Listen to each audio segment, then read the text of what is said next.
naitwa Flora William. Nimesimama kumshukuru Mungu wa baba yangu mzazi kupitia ibada ya Jumapili. Baba aliponiambia kwenda kugusa pale kwenye ule ukuta, kwa kweli nikawa naonyeshwa matukio ya ajabu ya kipindi cha nyuma ambayo yalikuwa yakitokea.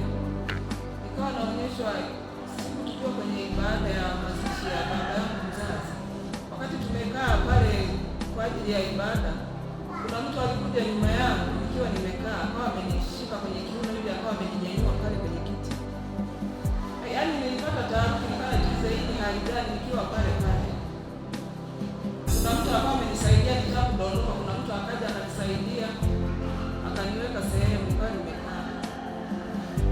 Ilivyo wakati wa kuaga tena mwili, kijana wangu yule mdogo, wakati anapita kuaga, yani ni kama kuna mtu ilimshika ikamrusha mle chini ya meza ile pale ilipokuwa jeneza. Ile hali nayo, yani nilikuwa najiuliza kimetokea nini, nilikuwa naona hapo pale pale. Nikawa naonyesha niko kwenye gereza fulani, yani ni ukuta ambao ni mrefu kweli, hata kutoka nilikuwa siwezi, nikiwa mimi na watoto wangu wanne, wa kike wawili na wa kiume wawili. Kule nilikuwa na biashara kubwa, nilikuwa nauza sana. Ukifika muda wa kufunga ile biashara, yani na ulinzi ulikuwa mkali. Wale walinzi waliokuwa wananizunguka wameshikilia na silaha, walikuwa wanagombora. Nikitaka kutoka wanaachilia, yani wananitisha kwa zile silaha nisiweze kutoka mimi na watoto wangu. Yani nilihangaika sana kutoka, lakini namshukuru Mungu niliweza kutoka mimi. Kwa kweli namshukuru Mungu wa baba yangu kwa matendo yake makuu.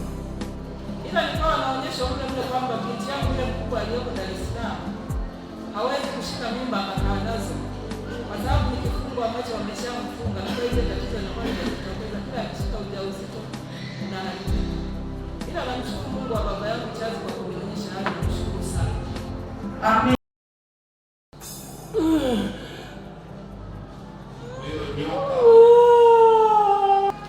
Uwepo wa Mungu unapotenda kazi, kuna vitu vingi sana vitafunuliwa.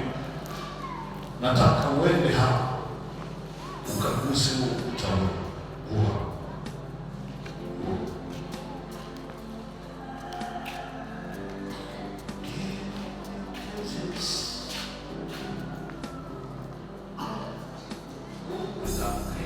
Kanisa la Mungu.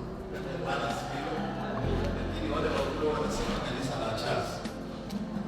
Ndio hivi. Nani kanisa la Charles? Hawajakosea. Maana inafanya nao wajue Yesu yuko. Sasa ukuta wake tuliyomjengea Bwana, sio kwamba yeye anaweza akatosha huu, lakini tunajenga mahali ambapo jina lake litakaa. Yeye hakuna nyumba anaweza kumjengea. Tunajenga mahali jina lake litakaa, mahali ambapo atakutana na sisi, mahali ambapo tukiwa na shida tunakuja, mahali ambapo tukiwa na vilio tunakuja. Uwepo wake uko hapa. Sasa ukuta wake huo,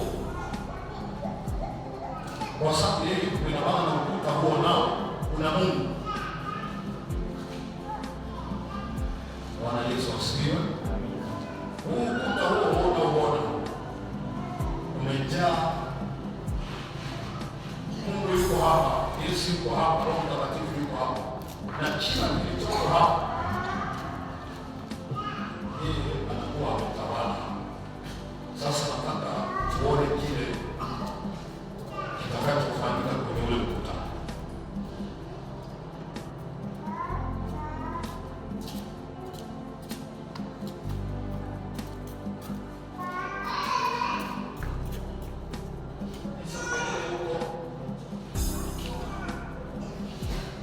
Hao wenyewe ufalme ni wa kwao. Sasa wasaidie. Nataka tuwe tunaangalia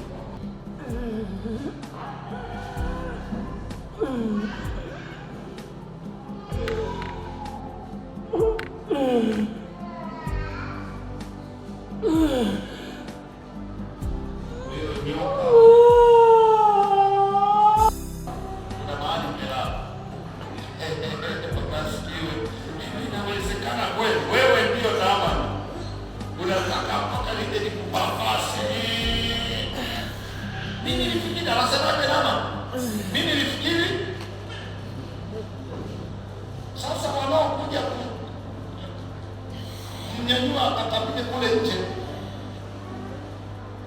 Alisemaje Labani? Mimi nilifikiri atatoka aje alipapase papasa vitu ambavyo sasa nyewe mnachungulia tu, mnajiuliza maanzia wapi? Sasa mnabebaje hivyo?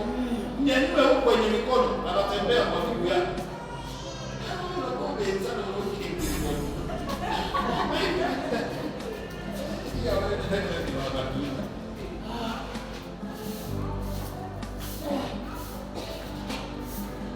Awe karibu huko, vitoke vyote alivyokuwa huko ndani. Sema kujibu. Lakini pia nafanya hivi ili kufundisha wewe unaweza ukatenda zaidi, kwa sababu hautaendelea kuwa hivi na hautaendelea kuwa hapa. Kesho utakuwa mahali. Sasa unaweza ukabeba. Inasema Biblia katika kitabu cha Wafalme, aliona vile mtu alipiga maji, kwa hiyo aliona kwa macho, kwa naye akapita njia ile ile, naye akafanya vile vile na akapata matokeo yale yale. Bwana Yesu asifiwe.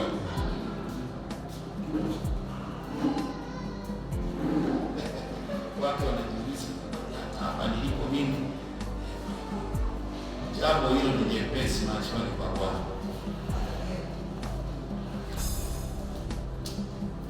Jambo hilo ni jepesi machoni pa Bwana, jepesi sana.